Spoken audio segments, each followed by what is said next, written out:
Welcome to Sweet Life Beat Life. We hope this video helps. You create the repository inside your organization or personal account and invite teammates immediately so permissions are correct. Once done, set branch protection rules and add a code owner's file to enforce reviews. This prevents accidental merges.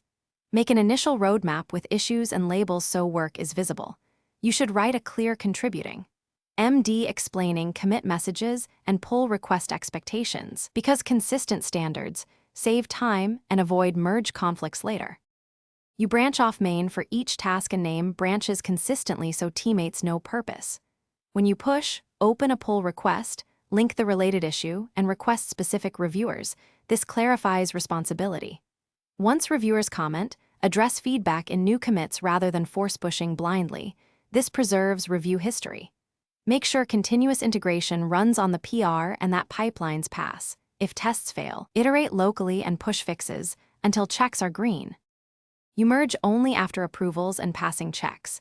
Choose squash or merge commit based on your changelog preference so history stays readable. After merging, tag the release, update the changelog, and notify the team so deployments can proceed.